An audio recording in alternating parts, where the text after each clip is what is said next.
Welcome to the channel, guys. In this video you will join myself and Bryony in our full review of the Porsche Cayman R. You'll join us both driving the car and basically talking about what this car is like to drive and just how amazing it is. But just a little history at first on how the Cayman R came about. This was the first special Porsche Cayman basically being released from Porsche, because obviously back when the Caymans first came about, it was argued that Porsche always held the Cayman back, obviously to not infringe on the performance of the 911. But the Cayman R came out and was 55 kilos lighter than a Cayman S. It had an extra 9 horsepower, which basically put the stats at about 330 horsepower and around about 1,350 kilos. This car's a PDK, now with the sports chrono. It does 0 to 60 in around 4.4 seconds and can get onto a top speed of about 175 miles per hour.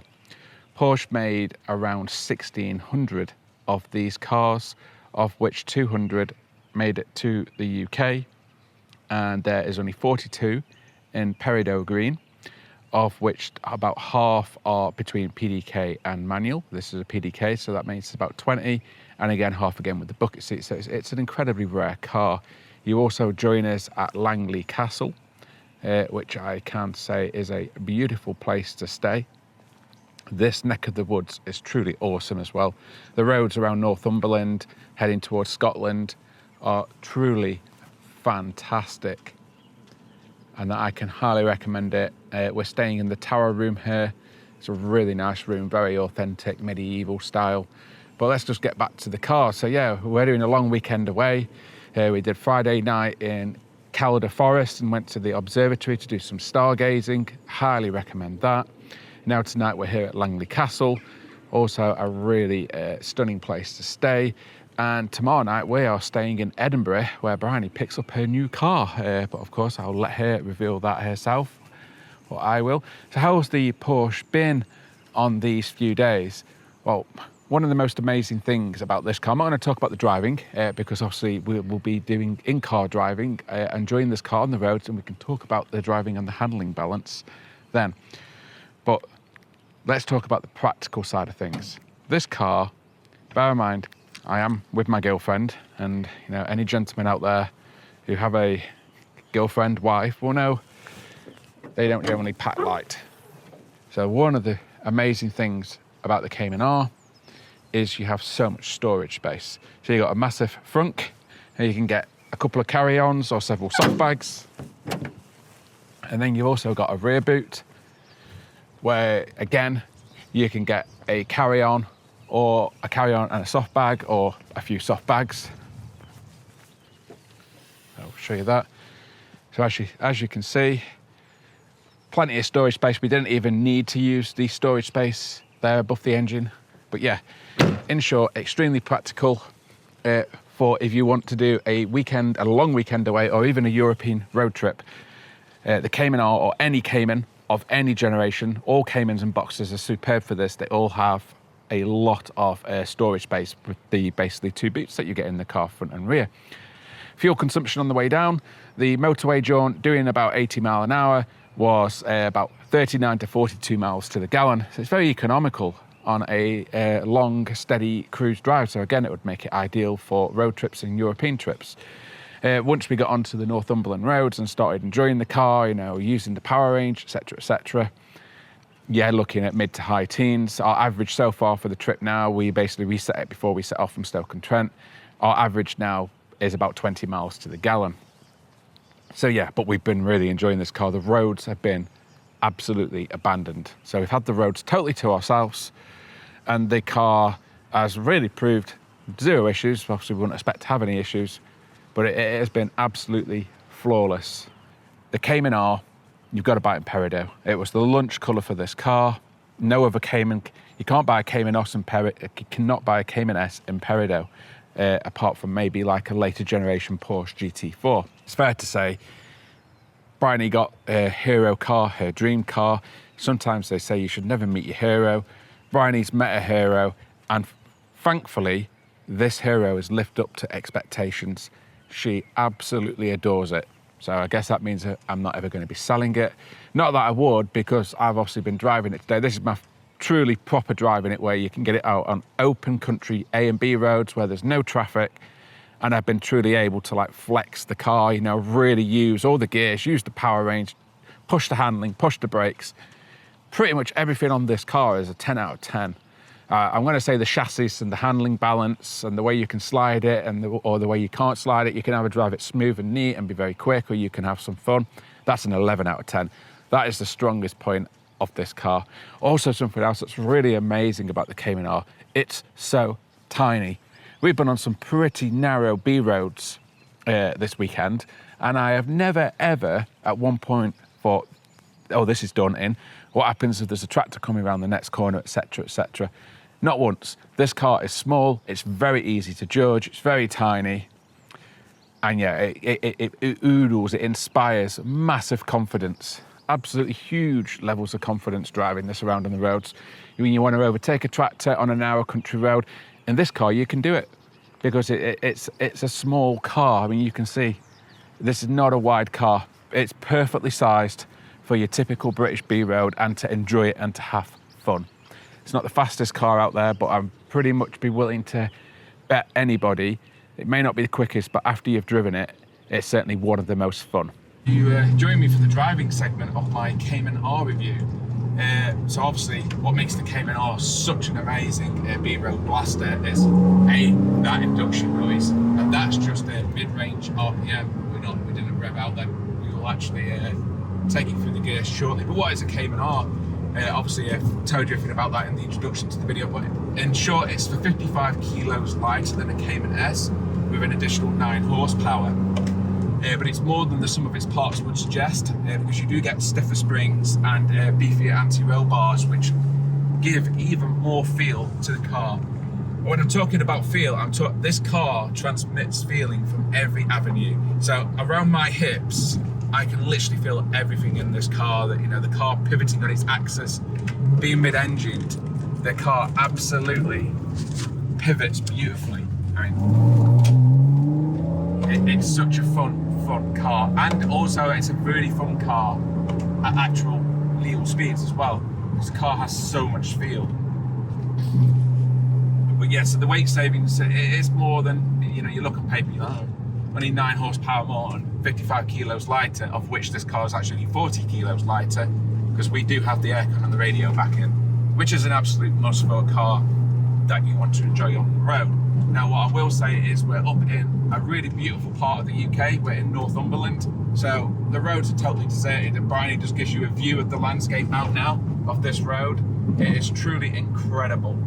We've stayed at a bed and breakfast called the Pheasant Inn, because we've been at the Calder Observatory last night stargazing, which was absolutely incredible. I think that Bryony really enjoyed her birthday. It was something we've never done before, and seeing the starry sky in Europe's darkest sky in Europe is this area.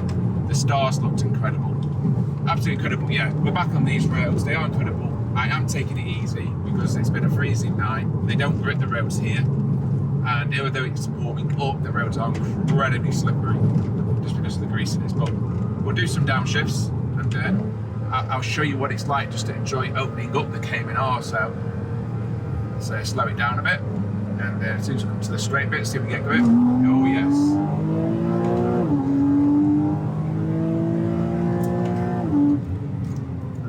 And the brakes also are absolutely amazing in this car. This Cayman R does have a couple of very minor modifications. One of those modifications is it has the GT3 brake master cylinder, which makes the brakes far more pronounced, way more aggressive. Basically, the confidence in the brakes in this car are incredible. In fact, everything about this car, it oodles confidence because you've got so much feel at your fingertips. Something that we've done here, you may spot, Cayman R fans, experts will notice that that's not factory. We've had the wheel retrimmed in Alcantara, and you see we're just loading it up through this bend now. It's a bit slippery, but get on the power. And this is just partial throttle at the moment. So just take it easy, there's a tractor ahead, but we'll get past that, and we'll catch him up fast. And yeah, these roads, you see, we've got the total way, and that's the other thing about Northumberland as well. Some of the roads are literally like a roller coaster. They dip and up and down. That does mean, like, even though the road is straight here, we have to be incredibly careful because there's dip. There are hidden dips, and we need to be very, very careful as to where we pick our overtaking moments. So we'll just overtake that tractor nice and safely. But yeah, what makes the Cayman R so special is it's probably one of the very, very best sports cars on the market you can buy. Yes, there are faster cars, etc., etc., but you don't need faster than this for a British road. This car only weighs circa 1,330 kilos, so you really don't need lighter than this kind of car.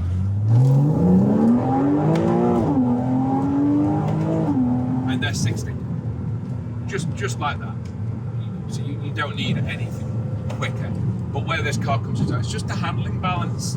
But the thing I love most about the Cayman R is just the feel. I know exactly what's going on from the car around my hips. I know if it's about to oversteer. I know if it's about to understeer. I can feel what every corner of the car is doing. The car is extremely composed.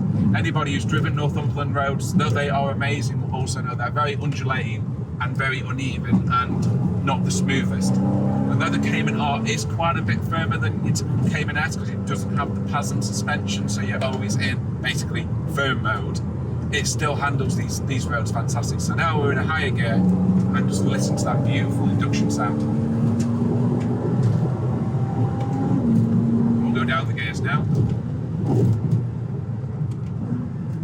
This car is, I say, totally standard. So you may struggle to hear those downshifts. It doesn't have the sports exhaust, so this is as quiet as a Cayman R gets. We are tempted to maybe tweak the exhaust a bit to make the downshifts a bit more boom, boom, a bit more things. But with the sports Chrono retrofit that we did, it's made the PDK gearbox a lot more fun and a lot more interactive. Without the sports Chrono, the car was kind of a bit, I didn't enjoy driving the car in manual mode at all. It was very seamless. And I like to know I've changed gear in a car. And without Sports Chrono, I drive this car in Sports Plus all the time on manual paddle mode. And you can feel the interruption in power when you upshift, even if you're not actually giving the car much acceleration. And that's what I want. I don't want a seamless shift. I want to know I've changed gear. If you drive a sequential race car, my God, you know it's changed gear. At full chat upshifts, you do get that like emulated sequential upshift. I probably can't really see it in the video, and I'm not going to fake it. So I'm going to floor it in second gear. But you may, that wasn't me doing that on purpose. That little jolt was basically what the Gearbox does with the Sports Chrono and Sports Plus. But yeah, I mean, look at this view. This has been a truly incredible trip, and we're driving on roads that are so good like this. But what's better, we have these roads totally to ourselves. I've not, apart from a tractor, which was very easy to overtake because it's doing 20 mile an hour, I haven't come across anything. I can enjoy these roads how I want to enjoy them. Yes, you can probably do double the speed limit down here. I don't condone speeding or anything, but anybody who wants to come and get their thrills on their super bike, they could probably come here and have a fantastic time. Just do be very careful. The roads are very dippy, and you do have to be careful. But yeah, let's just go back to the Cayman R. The best thing, this car has hydraulic steering. So it's power assisted hydraulic steering, but it's not an electric rack. So the sensations coming through the steering wheel are incredible. It's also a momentum car. So you actually carry really big speeds through corners in this car, sometimes without even realizing, because it just has so much ability to carry the speed through, because the amount of feel and the amount of confidence coming through the car, it's just incredible. Yeah, the ride in the Cayman R is on the firm side. And obviously on these Northumberland roads, which are not like glass smooth A roads, yeah, you do notice that it gets a bit noisy on the interior, and it bounces you around a bit, but not to the point where it's detracting from the level of fun at that. I can still truly enjoy this car. So we're just coming up to a junction now. We'll do a Harry's Garage moment and floor it. In fact, this is just like the road out of Harry's Garage. There we are, look at that. I mean, that's a slightly naughty speed, and it was that easy. So, do you need more than 300 horsepower to have amazing fun on a British B road? No, you don't. You can have amazing fun at 150 horsepower. The biggest key thing is get the weight down. Modern cars are heavy, they have power steering, they've got really thin tyres, modern cars are just numb. And once you get past the performance aspect of them, I actually think they're boring. For me, if I drove my old E30 BMW up here, these roads I'd be having an absolute hoot of a time in just something that's 150 horsepower and just 0 to 60 in about 7.5 seconds. How do you think this compares like the Alpine? I enjoyed this a lot more than the Alpine. The Alpine would handle these Northumberland roads a bit better, even though the A110S is firm. It weighs 200 kilos less than the Cayman R.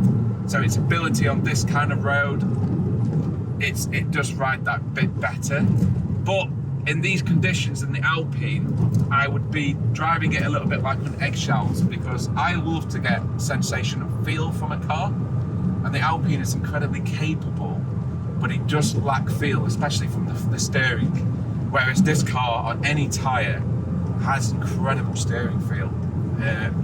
So for me, I am more confident in the Cayman R on this kind of road than I was in the Alpine. Which car would I be faster in? That's a little bit hard. But which car am I having more fun in? This one. Just let me get over this single track bridge. Bryony, let's have a look at the scenery. This is the beautiful thing about this part of the world. You know, we are coming through a small village now, so we'll probably You wouldn't get through there in your McLaren. Yeah, that might be a squeeze in the McLaren. And that's the other amazing thing about the Cayman R, actually. Obviously, we haven't come up the motorways to Northumberland. We literally got off at Lancaster, and all we've done is amazing B roads, some of which were very narrow. But at any point, was I worrying about this car? Was I worrying when there's a tractor coming in the other direction, or somebody in their stupidly wide and oversized EV SUV? No, I wasn't. I was able to still boot this car, absolutely floor it, and truly enjoy it to its fullest ability. The Continental Sport 7s are amazing. I know there's not much grip out there, so I'm not going to drive like an idiot. I'm not going to try to defy the laws of physics. But these tyres do have grip when they shouldn't have grip. But also when they do let go, it's very easy to actually gather up the progressiveness of the breakaway of these tyres. It's really amazing. They are a truly fantastic tyre. Yeah, so to summarise, I think that truly the best thing about the Cayman R is the chassis and the handling. The chassis handles brilliantly.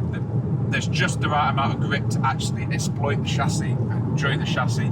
The sensations, the feel through the chassis and the steering are some of the absolute very best of any sports car I've ever driven. I'm having more fun in this car on these kind of roads than I would in my McLaren. The McLaren, I'd be scared to drive down some of these roads. They're very, very undulating.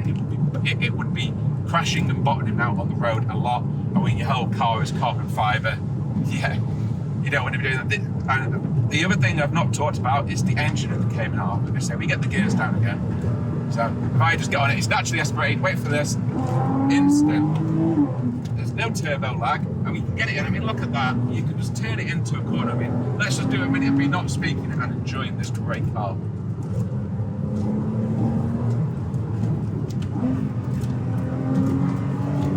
Right, the balance.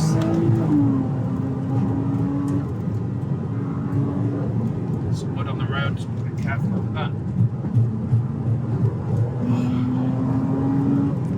And the brakes. Stop.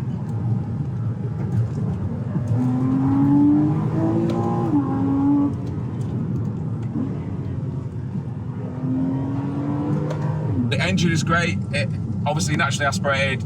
You stomp it at 2,000 RPM and it revs all the way out to about 7,500 RPM. The car does feel a little bit strangled beyond 6,000 because I think it's got like 400 cell cats, but supposedly modifications open that up. But still, the engine's peachy, 330 horsepower, the car weighs 30. It's a handling dream, it really is. And I'm going to conclude that's my driving segment of this video. If you're looking for a fun car to buy and enjoy on British B&A roads, a Cayman S would be absolutely superb.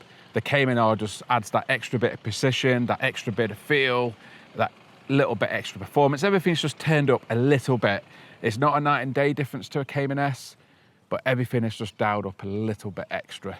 And of course, you've got the exclusivity of the car. They're extremely rare. They are going to be future classics. They're holding their value extremely well and probably going to actually appreciate in the future. I'm going to say it, I would have probably said this many times in the video. If you've enjoyed watching this video, please do give me a thumbs up and please do subscribe to the channel. And as always, we hope you've enjoyed watching.